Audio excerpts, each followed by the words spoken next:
Today's, uh-oh, I didn't change that. Oh, I'm so sorry. John. John Yoder. Is someone going to introduce him? Yes. Thank you, Glenn. John Yoder stepped in kind of last minute. I appreciate it. But since he has every single resident's phone number on his phone, right? Is that right, John? Well, not quite, but they slowly over time they get at it. They start calling you. He's going to give us an update on West Donegal Township and what's going on. Thanks, John. Okay. I'm going to attempt to share my screen here, guys. So please bear with me.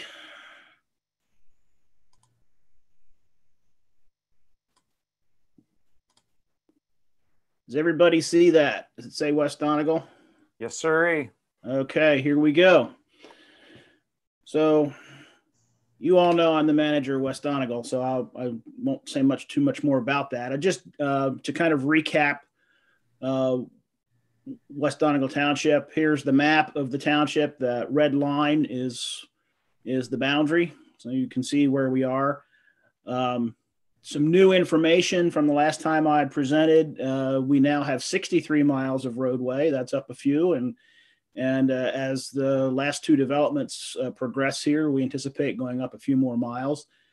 And we are now right at 9,000 residents, according to the last census estimate, which was in 2018. We anticipate seeing the new census data here sometime next year, so we'll know where we are.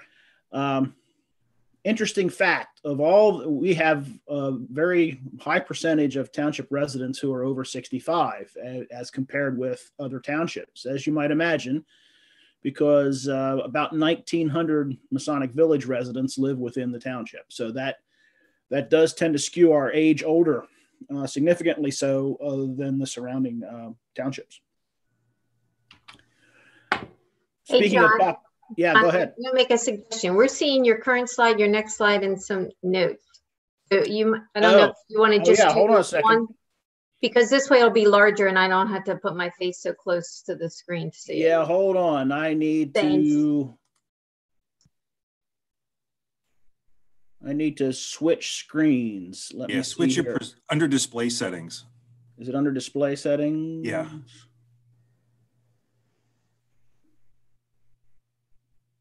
And reverse it from presenter's view.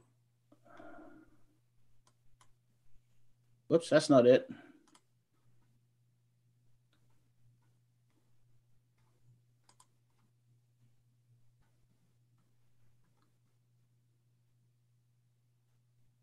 Where's display settings?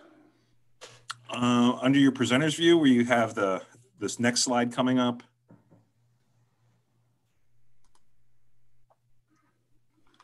You have your slide that you're showing, and then you have the next slide, and at the top is a thing that says display settings. Oh, there, I see it. Hold on a second. Yeah, thank you. There you go. How's that? Yep. Thank you, Kevin. Appreciate that. I've never done a PowerPoint via Zoom before, so I appreciate it. I'll go back a slide here then. There we are. Now we're back on track. Sorry, guys. We were talking about population. So there you can kind of see the population density of the township. The darker colors are where most of the people live. Just an interesting graphic that I always like looking at. The next thing is I'd like to talk about a little bit is zoning.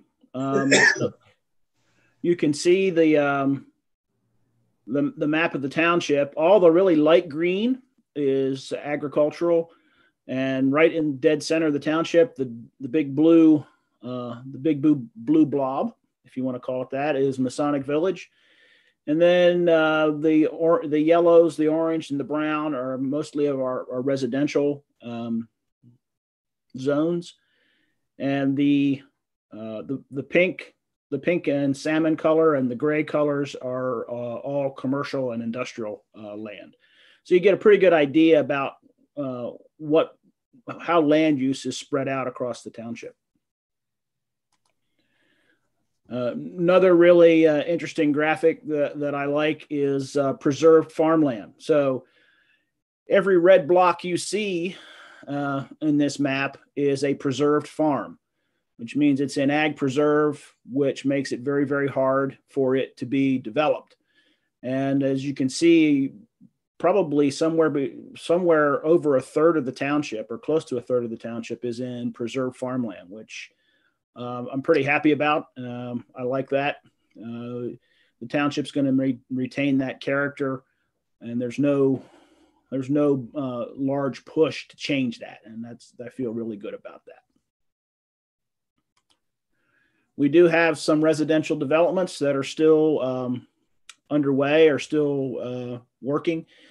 The first one here is Stony Brook, and you can see highlighted here where that is in relationship to the borough right here. This phase, which is phase 1, is wrapping up right now. Phase 2 has been approved, and phase 3A, which are portions of these pieces right here, are being approved, reviewed and approved. And then phase 4, which would be the final phase, was probably 5 to 6 years away. This is one of 2 housing developments in the township that once we're completed, we don't anticipate any more big housing developments similar to what Mount Joy Township just recently approved over on their side of 230.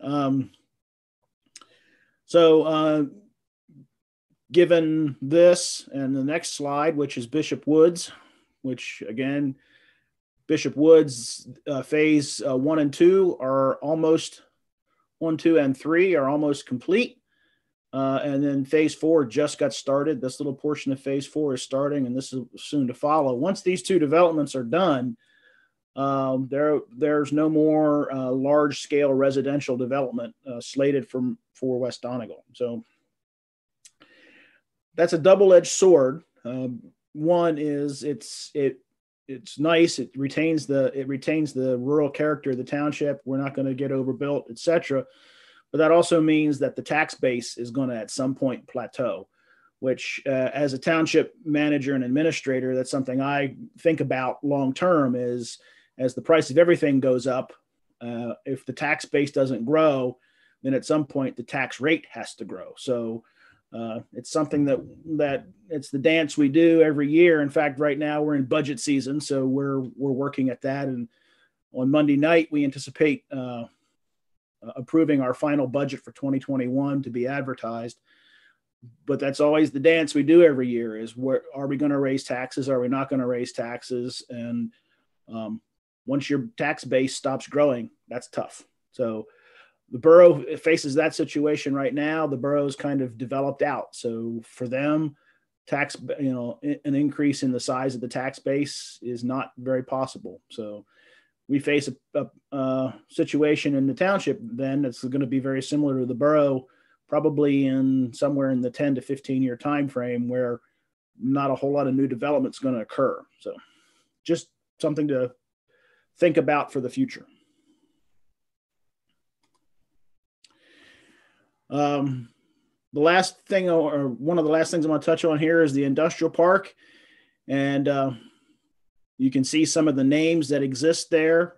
Some of them you're very familiar with, others you may not be. DAS companies, Nordstrom's, Amazon, Grove Collaborative, which is a San Francisco-based company. That's this building right here on the right-hand side of the map.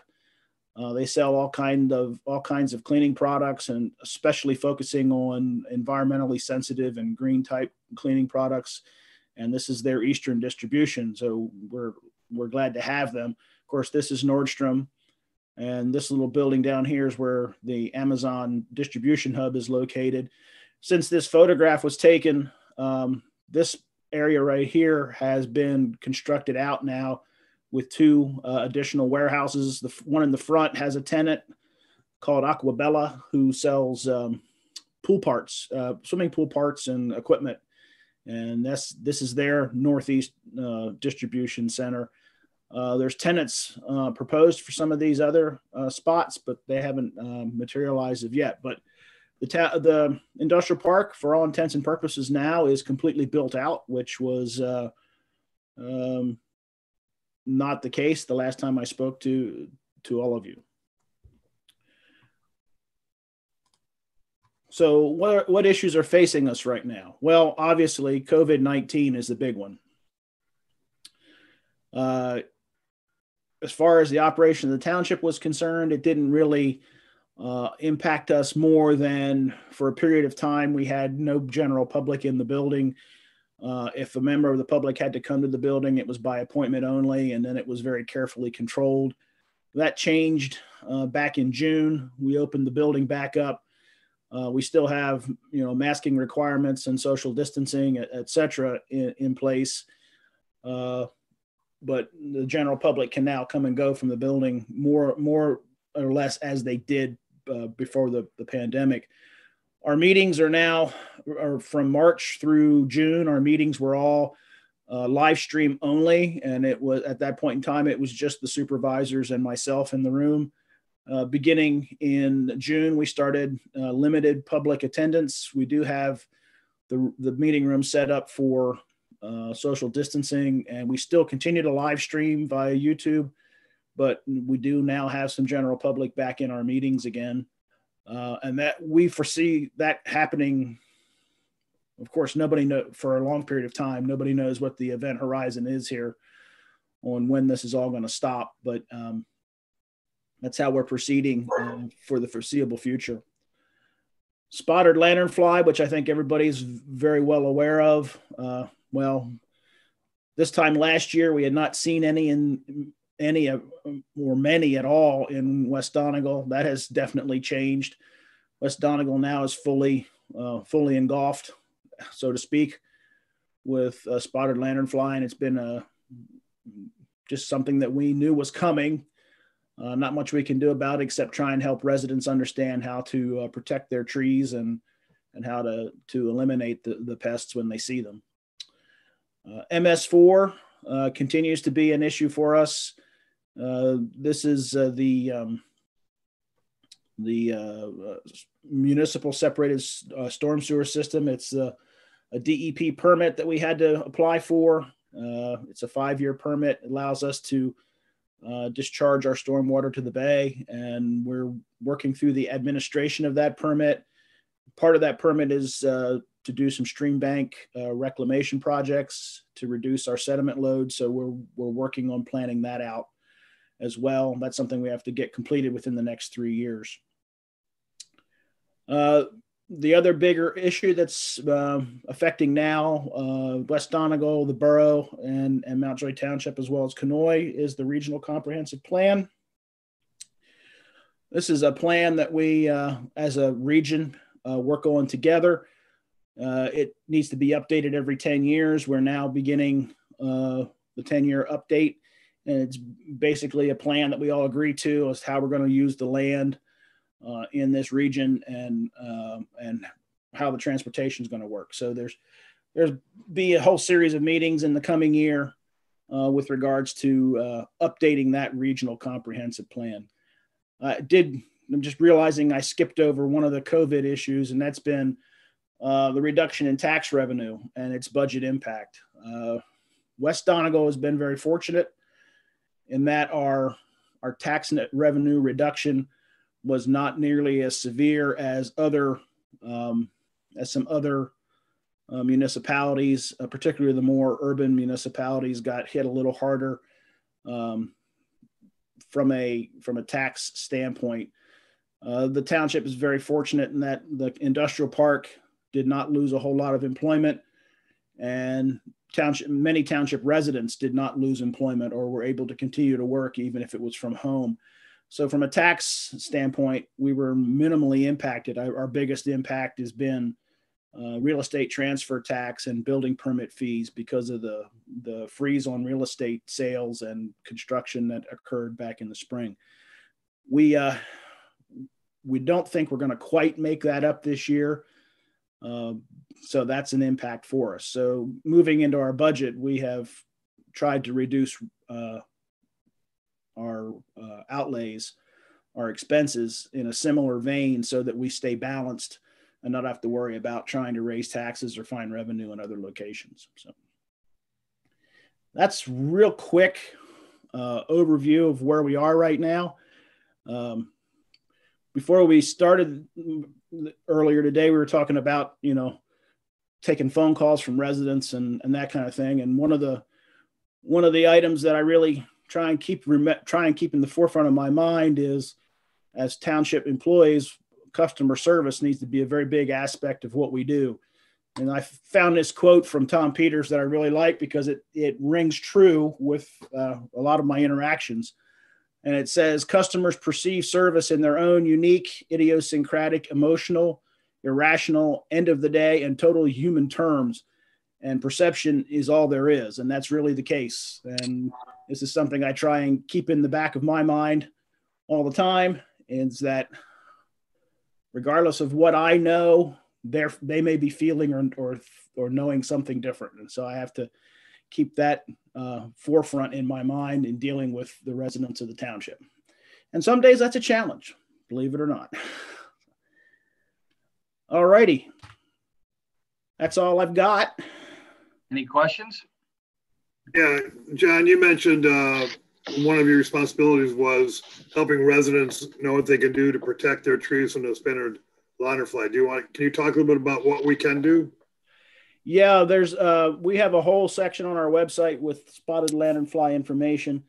There are traps you can build. They're not commercially available, but there are some traps you can build. The best thing to do is the sticky tree bands. That is probably one of the best things you can do. I do know that you've got to change those on a fairly regular basis because they tend to wear out quick. And I just recently came across some information about you can spray the spotted lanternfly with a mixture of water and dish soap, and it tends to kill them. But once they've laid their eggs, that's they're going to die off pretty soon. And I think most of them have been killed off. We've had a couple of fairly hard, not fairly hard, but hard enough freezes that there's not many of them left. What you should do at this point is inspect your trees, particularly the lower branches, on the undersides of lower branches, and look for the egg cases. And those you want to scrape off into a container with either hand sanitizer or alcohol to kill them. And that's one of the things I'm going to do on my property here. When the leaves are finished falling off the trees, I'm going to get up in my trees as best I can and get as many egg cases as I can, so to cut down on the population in the spring. Tomlinson, Baumberger, and others have developed some spraying materials and techniques. If you have a lot of property, or if you really want to truly eradicate them, I suppose that's one way to do it. But yeah, there's a whole section on our website that can send people mostly to the Penn State Ag Extension, which has a lot of good data on how to deal with the spotted lanternfly. You're just going to have to you knock them down. I don't think we're ever going to truly get rid of them, but just kind of suppress their population, I think, is the goal. I found the first spotted lanternfly on our property this morning and promptly killed it. Can you give us a report on the progress of Canoe Crossings? Canoe Crossing, the township portion, that if you know, you may know that half of that development lives in the township and half of that development lives in the borough. Mm-hmm. The portion that's in West Donegal Township is complete, and the next phase, that's mostly in the borough, is just getting underway. I would imagine sometime here in the next 6 to 8 months that Masonic Drive will be dedicated to both the borough and the township and will be opened. But the developer has not offered that for dedication yet to the two municipalities, so I don't know what the time frame is. I know they're working on it, but that would be the best information I could give you, Harold, on Canoe Crossing. Okay, thank you. John, what would you say to someone interested in getting involved with, say, West Donegal Municipality? Come to meetings. That's come to the Planning Commission meeting, come to the Board of Supervisors meeting, You can come to zoning hearing board, although that's probably a little less of an effective thing. But I would definitely say come to the Board of Supervisors meeting and come to the Planning Commission meeting. How I got my start is my neighbor was the zoning officer, and he found out I was a registered architect, and he said, "Hey, I need somebody on Planning Commission. Would you be willing to sit on the Planning Commission?" I said, "Well, I think I could probably do that." And I wasn't there more than 6 or 8 months, and he started bugging me to run for supervisor. And I fought him off for about 3 years and finally caved in and ran for supervisor. And I was a supervisor for 6 years, and then the manager retired, and somebody said to me, "Well, you could do that job." And I laughed at him at first. And then after I thought about it a little bit, I thought, well, maybe I could do that job. So here I am. So get involved. The best way to get involved is to come to those kind of meetings. And we're always, as supervisors retire and move off of the Board of Supervisors, a lot of times guys or gals or women who have spent their time on Planning Commission, some of them say, "Hey, maybe I could be a supervisor," and they move up, and then things open up. So, there's always that possibility. But, if it's something you're really interested in doing, I would strongly suggest that at least coming to Planning Commission initially, and, people will start to see your face and start to say, "Hey, I know that guy. He shows up on a regular basis. He cares about what's going on." And when openings become available, then you're a known quantity. And that's funny that you should say that, because I followed the same exact path that John did, starting on the Planning Commission. Okay, forget the architect position, the architect section, and becoming township manager. But my path was the same as John's. I didn't set out to become I didn't even set out to become a planning commissioner. Somebody put that, somebody came and knocked on my door. So that's how I got here. John, I have a question for you, and I apologize if somebody already asked this because my connection's been going in and out a little bit. But the parking lot that's being built over there by the Conewago Industrial Park, is that West Donegal Township? And if it is, what's the status? Because it seems like it's a total waste of whatever, that it's just sitting there unfinished. Let me tell you the saga. Everybody laughs. Yes, the saga. That is within West Donegal Township. They are supposedly paving the walking path that runs along Bostler Road today, and are to be paving the parking lot next week. And that's where all the Amazon vans are supposed to park. That's where they're supposed to go. This was supposed to have been done back in the spring. And this is going to sound really silly to you, but I can, working in government, I can somehow understand it. When Amazon started that project, they allotted a budget to that project. And apparently, as you might imagine, Amazon builds projects all over the place. So they allotted a budget to that project. Over the course of that project, they ran into some unforeseen conditions that caused them to go over their budget. The project manager responsible for that project has been struggling to get Amazon to release more money to complete the project. The money has just been recently released, so now the project will be completed. That was the nexus of the delay, is that you would have thought that it's Amazon. You could snap your fingers and $1 million would show up, but apparently that's not how it works. That's probably why Jeff Bezos is a gazillionaire, is that he doesn't just let money slip through his fingers quite like that. So the project manager for Amazon had to go through a whole bureaucratic process to get additional funding released. And that's now been done, and the project will be complete. If you drive around the corner and go up Industrial Road, you will see another parking lot being built. That's also for Amazon vans. And that one will probably finish about the same time the one there at Bostler and Ziegler finishes. Thank you. John, will the vans that are out at the Big M or Saturday's Market be transferred over there, or what's going on there? I'm sure they're going to try and get as many vans as close to the Amazon building as possible. Between those two parking lots, there's over 400 parking spaces. So I would anticipate they're going to try and relocate as many vans to those lots as possible. Whether those are enough for them, I don't know. I do know that facility is processing more packages, I think, than they initially thought they were going to process. So And part of that, I'm sure, is COVID related because everybody stopped going to the store and started buying more through Amazon. So I've heard a lot of people say that COVID has accelerated probably 5 years the demise of brick and mortar stores, and it's probably accelerated by 5 years our ability to do what we're doing here now with technology. So I think they're probably running more packages through there than they anticipated. They probably have more vans than they anticipated. So once these lots are finished, I expect a lot of vans to move, but I have no way of knowing whether or not that means every single van that's parked in the region is going to move into that location. John, I had a question about your age demographic. Do you have an estimate, if you take Masonic Village out of it, what your age? That would be, I would have to dig into I would have to do some interpolation of census data, Brenda, to get there.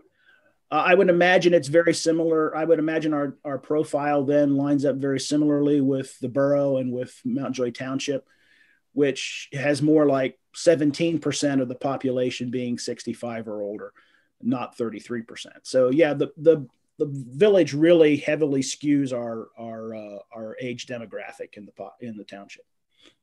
But I don't have exact numbers, Brenda. I'd have to look through data and try and interpolate something, because that particular piece is not lined out. It's all lumped in.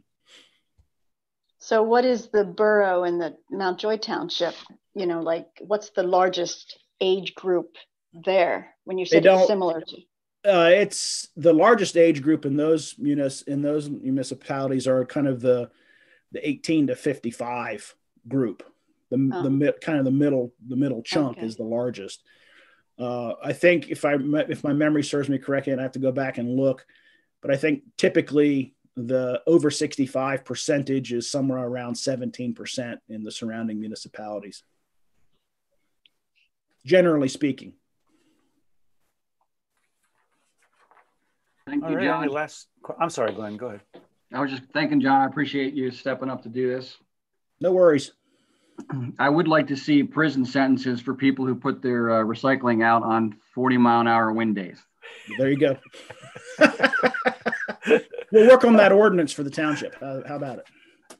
Well, everybody, let's give John a hand, even if he's just seeing instead of hearing. John, thank you so much for the update.